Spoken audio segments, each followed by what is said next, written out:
राधे राधे दोस्तों। आप सभी का हमारे चैनल भक्ति स्टोरी पर आपका स्वागत है। भक्तों, आज पौष पुत्रदा एकादशी पर आपको हम सुनाने जा रहे हैं एकादशी माता की कथा। भक्तों, एकादशी के दिन एकादशी माता की व्रत कथा सुनने से एकादशी माता की और भगवान विष्णु की कृपा होती है और उस पर भगवान विष्णु माता लक्ष्मी प्रसन्न होते हैं। भक्तों, एकादशी के दिन एकादशी माता की इस व्रत कथा का बहुत ही श्रद्धा और भक्ति से अंत तक श्रवण करना चाहिए। पूरा कथा को श्रवण करने से एकादशी माता प्रसन्न होती हैं और आप पर अपनी विशेष कृपा बनाती हैं। इसीलिए भक्तों, आइए सुनते हैं एकादशी माता की व्रत कथा। उससे पहले भक्तों, अगर आपने अभी तक हमारे चैनल को सब्सक्राइब नहीं किया तो हमारे चैनल को सब्सक्राइब जरूर कर लें। वीडियो पसंद आए तो लाइक करें, शेयर करें और कमेंट में एकादशी माता की जय अवश्य लिखें। तो चलिए सुनते हैं एकादशी माता की पावन कहानी। एक बार एक राज्य में एक राजा रहा करता था। राजा बहुत ही बुद्धिमान और बलशाली था। राजा सदैव अपनी प्रजा का बहुत अच्छे से ध्यान रखता था। प्रजा भी अपने राजा को बहुत पसंद करती थी। राजा की दो बेटियां थीं। राजा अपनी दोनों बेटियों से बहुत प्रेम करता था। राजा की छोटी बेटी देखने में बहुत सुंदर और आकर्षक थी और राजा की बड़ी बेटी छोटी बेटी की मुकाबले थोड़ा कम सुंदर थी। राजा की छोटी बेटी ग्यारस माता की पूजा किया करती थी और सभी लोग राजा की छोटी बेटी से बहुत प्रेम करते थे और बहुत प्रशंसा किया करते थे। राजा भी अपनी छोटी बेटी को बड़ी बेटी से अधिक प्रेम करता था, जिस कारण राजा की बड़ी बेटी को अपनी छोटी बहन से बहुत नफरत होने लगी थी। राजा की दोनों बेटियां जब बड़ी हो गईं, तब एक पड़ोस राज्य में रहने वाला राजकुमार राजा की बड़ी बेटी के लिए रिश्ता लेकर आया। लेकिन जैसे उस राजकुमार की नज़र राजा की छोटी बेटी पर पड़ी, तो वह राजकुमार राजा की छोटी बेटी पर आकर्षण हो गया और उससे पहली नज़र में प्रेम कर बैठा। उस राजकुमार ने राजा की बड़ी बेटी के साथ विवाह करने से मना कर दिया और उसने राजा से कहा कि मैं आपकी छोटी बेटी से विवाह करना चाहता हूँ। जिसके बाद राजा की बड़ी बेटी यह देखकर अपनी छोटी बहन से बहुत क्रोधित हो गई और राजा की बड़ी बेटी ने अपनी छोटी बहन को अपना सबसे बड़ा दुश्मन मान लिया। राजा की बड़ी बेटी ने अपनी छोटी बहन से बदला लेने का निर्णय लिया, जिसके लिए उसने अपनी छोटी बहन को जान से मारने का प्लान बनाया। राजा की बड़ी बेटी ने अपनी छोटी बहन को मारने के लिए सबसे पहले एक लड्डू में जहर मिलाकर अपनी छोटी बहन को दे दिया और उसको लड्डू खाने के लिए कहा। लेकिन लड्डू खाने के बाद भी छोटी बहन को कुछ नहीं हुआ। बड़ी बहन यह देखकर बहुत आश्चर्यचकित हो गई, लेकिन बड़ी बहन ने हार नहीं मानी और उसने जब रात में छोटी बहन अपने कमरे में सो रही थी, तब एक मटके में सांप रखकर उसे कमरे में छोड़ दिया। लेकिन सांप भी छोटी बहन का कुछ नहीं कर पाया। जिसके बाद बड़ी बहन ने अपनी छोटी बहन से कहा कि चलो हम लोग कुएं में से पानी भर कर लाते हैं। जिसके लिए वह अपनी छोटी बहन को पानी भरने के बहाने कुएं के पास ले गई और उसने अपनी छोटी बहन को कुएं में धक्का दे दिया। लेकिन छोटी बहन को तब भी कुछ नहीं हुआ, क्योंकि हर बार ग्यारस माता उसकी रक्षा कर रही थी और उधर बड़ी बहन अपने प्रयासों से के बाद भी असफल हो रही थी, जिससे वह बहुत क्रोधित होती जा रही थी। फिर उसने अपनी छोटी बहन के पास जाकर उससे खुद ही पूछा कि मेरी छोटी बहन, तुमको पता है भगवान ने सबकी मृत्यु एक निश्चित समय पर लिखी है और कैसे तुम्हारी मृत्यु होगी, क्या यह तुम जानती हो? तब छोटी बहन ने अपनी बड़ी बहन को बताया कि हाँ, मैं तो जानती हूँ कि मेरी मृत्यु कैसे होगी। छोटी बहन से यह सुनकर बड़ी बहन मन ही मन बहुत प्रसन्न होने लगी और उसने अपनी छोटी बहन से कहा कि तू मुझे अपनी मृत्यु का राज बताओ। छोटी बहन ने अपनी बड़ी बहन से कहा कि मेरी मृत्यु तो एक तोते में है। जो तोते के गले में एक हार है, उससे मेरी मृत्यु होगी। जब तक कोई भी व्यक्ति तोते तोते को मार कर वह हार अपने गले में पहनेगा तो मैं मूर्छित हो जाऊंगी, और जैसे ही उस हार को अपने गले से उतारेगा तो मैं वापस से जीवित हो जाऊंगी। अपनी छोटी बहन की मृत्यु का राज जानकर बड़ी बहन बहुत खुश हो गई, और उसने अपनी छोटी बहन को मारने के लिए उसके पालतू तोते को ढूंढना शुरू कर दिया। और छोटी बहन को इस बात का आभास हो गया था कि कोई उसकी जान लेना चाहता है, जिसके लिए वह अपने पिताजी के पास गई और उसने अपने पिताजी से कहा कि पिताजी, मेरी मृत्यु के बाद आप मुझे जलाइएगा मत, बल्कि आप मुझे अपनी पुरानी वाली हवेली में एक पलंग में लिटा कर छोड़ दीजिएगा। अपनी छोटी लड़की की यह बात सुनकर राजा बहुत आश्चर्यचकित हो गए। राजा ने अपनी छोटी बेटी से पूछा, बेटी, तुम यह क्या कह रही हो? तब राजा की छोटी बेटी ने बताया कि पिताजी, समय किसी के लिए नहीं रुका है, कब क्या हो जाए किसी को कुछ पता नहीं है। और फिर राजा ने अपनी छोटी बेटी से कहा कि तुम ऐसी बातें क्यों कर रही हो? 2-3 दिन में तुम्हारा विवाह है। लेकिन छोटी बेटी ने अपने पिताजी को ऐसा करने पर मजबूर कर दिया और उनसे वचन ले लिया। राजा ने भी अपनी छोटी बेटी की बात स्वीकार कर ली, और 2-3 दिनों के बाद जब शादी का समय आया तब राजकुमार बारात लेकर राजा के घर आया, और राजकुमार और राजा की छोटी बेटी का विवाह शुरू हो गया। जैसे ही राजा की छोटी बेटी राजकुमार के साथ फेरे लेना शुरू करती है तो उसकी बड़ी बहन अपनी छोटी बहन के कमरे में जाकर उसके तोते को पकड़ लेती है और उसको जान से मार देती है। तोते के गले में जो हार था उसको अपने गले में धारण करती है। जैसे ही बड़ी बहन उस हार को अपने गले में धारण करती है तो उधर छोटी बहन 3.5 ही फेरे ले पाती और वहीं पर बेहोश होकर गिर जाती है।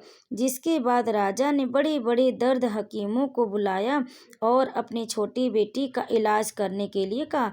राजा की बात सुनकर वैद्य ने छोटी बेटी को जब चेक किया तो राजा को बताया कि आपकी छोटी बेटी ना तो जीवित है और ना ही मरी हुई है।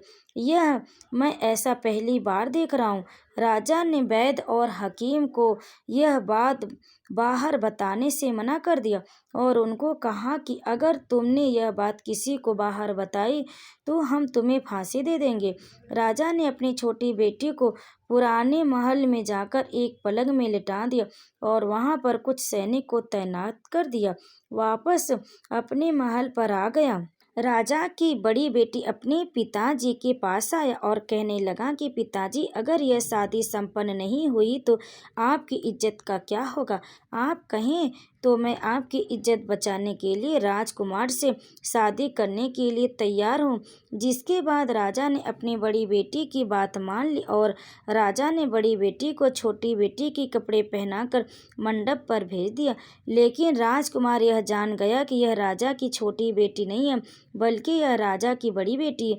लेकिन जब राजकुमार ने शादी करने से मना किया तो सभी लोगों ने राजकुमार को विवश करके राजा की बड़ी बेटी से बचे हुए फेरों को संपन्न करा दिया और विवाह करवा दिया। जिसके बाद राजकुमार राजा की बड़ी बेटी को अपने महल में ले गया। राजकुमार राजा की बड़ी बेटी से ना तो बात करता था, न ही उसको पसंद करता था और ना ही उसके आसपास भटकता था। और राजकुमार ने यह फैसला लिया कि वह अपनी प्रेमिका को ढूंढ कर रहेगा और यह जान कर रहेगा कि उसके साथ क्या हुआ। एक दिन राजकुमार अपने घोड़े पर सवार होकर राजा के पुराने महल के पास पहुंचा, जहां पर उसने कुछ सैनिकों को देखा। महल के पास पहुंचकर राजकुमार ने जब महल को ध्यान से देखा तो वह समझ गया कि यह तो हमारे ससुर जी का महल है। तब राजकुमार ने सैनिकों से पूछा, तुम लोग यहाँ क्या कर रहे हो और इस महल के अंदर उस पलंग में कौन लेटा है? जिसके बाद सैनिकों ने बताया कि यहाँ पर राजा की छोटी बेटी लेटी है। यह सुनकर राजकुमार बहुत प्रसन्न हो गया और वह तुरंत अपनी प्रेमिका के पास पहुंच गया और उसकी सेवा करने लगा। जैसे ही रात हुई तो राजा की छोटी बेटी उठकर खड़ी हो गई।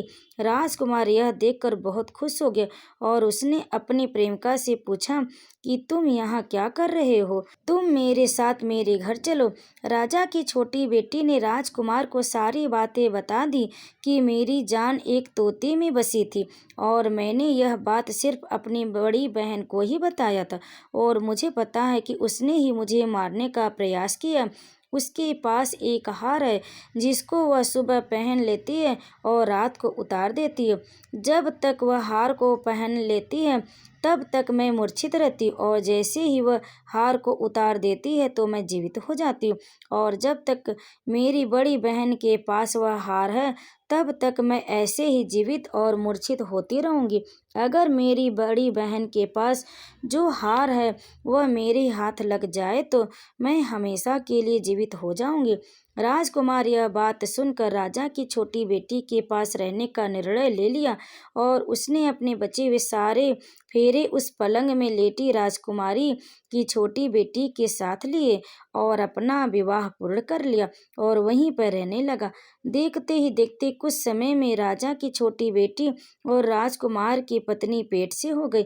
एक दिन राजकुमार को किसी काम से बाहर जाना पड़ा। तब छोटी बहन के पेट में बहुत तेज से दर्द होने लगा, जिसके बाद उसने ग्यारस माता का आवाहन किया। जिसके बाद वहां पर ग्यारस माता प्रकट हुई और उन्होंने अपने भक्त के दर्द को दूर किया और एक पुत्र की प्राप्ति करवाई और वहीं पर अचानक से राजकुमार भी आ गया। राजकुमार ने ग्यारस माता को देखा तो वह आश्चर्यचकित हो गया और उसने तुरंत माता को प्रणाम किया और ग्यारस माता ने राजकुमार से कहा कि जब तुम्हारा तोतो 5 वर्ष का हो जाए तो तुम अपनी पत्नी का हार आकर इसके गले में डाल देना। और देखते ही देखते राजकुमार और राजा की छोटी बेटी का पुत्र 5 वर्ष का हो गया। तो राजकुमार अपने बेटे से कहता है कि बेटा मैं कुछ काम से बाहर जा रहा हूँ, तुम अपनी माता का ध्यान रखना, और वहाँ से चला जाता है। राजा को बाहर निकलता देख बड़ी बहन के सैनिक देख लेते और बड़ी बहन को जाकर सारी बातें बता देते, जिसके बाद बड़ी बहन अपनी छोटी बहन के पुत्र को वहाँ से उठवा लेती और उसको मरवा देती। छोटी बेटी के पुत्र के 2 टुकड़े करवा देती है। पहला टुकड़ा चक्की के पास छुपा देती और दूसरा टुकड़ा अपनी पलंग के नीचे रख लेती। अब ग्यारस माता भिखारी का रूप लेकर आती हैं। एक भिखारी का रूप रखकर बड़ी बहन के पास चली जाती है, जिसके बाद वहाँ पर भिक्षा मांगने लगती है। बड़ी बहन अपने नौकरों से कहते हैं कि जाकर भिक्षा दे दो, लेकिन जैसे ही नौकर ग्यारस माता को भिक्षा देने के लिए आते हैं तो माता उन्हें मना कर देती और कहती हैं कि मैं तुम्हारी महारानी से ही भिक्षा लूँगी। जिसके बाद बड़ी बहन स्वयं ही भिक्षा देने के लिए माता के पास आती हैं। तब माता एक बिल्ली का रूप लेकर उसके कमरे में चली जाती है और वहाँ पर छोटी बेटी के पुत्र कोई 2 टुकड़ा को वापस में जोड़ देती और उसे जीवित कर देती है, उसे वहाँ से ले जाती हैं। राजकुमार अपने बेटे को लेकर अपनी पत्नी के पास जाता है और उसे कहता है कि तुम इसका ध्यान रखना, अगर तुम इस बच्चे का अच्छे से ध्यान रखोगी तो मैं तुमसे बात करूँगा। एक दिन राजकुमार अपने बच्चे से कहता है कि तुम मम्मी से उसके गले का हार मांग लो। जिसके बाद राजकुमार का लड़का अपनी मम्मी के पास जाता और कहता है कि मम्मी मुझे तुम्हारा हार चाहिए जो तुमने गले में पहन रखा है। यह सुनकर पहले तो बड़ी बहन बहुत क्रोधित होती है, पर उसको यह याद आता है कि राजकुमार ने कहा था कि अगर मैं इस बच्चे का ध्यान अच्छे से रखूंगी तो वह मुझसे बात करेंगे, जिसके कारण वह हार को उस बच्चे को दे देती और वह तुरंत हार को ले जाकर अपने पिताजी को दे देता और तभी राजकुमार अपने बेटे को लेकर वहाँ से जाने लगता और अपनी पत्नी से कहता है कि तुम हमारे लिए खाना बना कर रखना, मैं शाम को आकर तुम्हारे साथ खाऊंगा। और वह अपने बेटे को लेकर वहां से चला जाता और वह हार ले जाकर राजा की छोटी बेटी के गले में डाल देता, जिससे उसकी छोटी बेटी जीवित हो जाती है और दोनों पति पत्नी साथ में रहने लगते हैं। इससे एकादशी माता की कृपा से ही ऐसा होता है। उसके बाद राजा के पास जाता और उनको सारी बातें बता देता। राजा अपनी बड़ी बेटी की यह करतूत सुनकर क्रोधित होते और अपनी परवरिश पर ही दोष देने लगते और राजकुमार को अपनी छोटी बेटी के साथ रहने के लिए आदेश देते। दोस्तों, तो प्रेम से बोलिए ग्यारस माता की जय। भक्तों, यह ग्यारस माता की कहानी को अंत तक सुनने के लिए आप सभी का बहुत बहुत धन्यवाद। आप सभी भक्तों पर ग्यारस माता कृपा सदैव बनी रहे। प्रेम से बोलिए ग्यारस माता की जय, एकादशी माता की जय।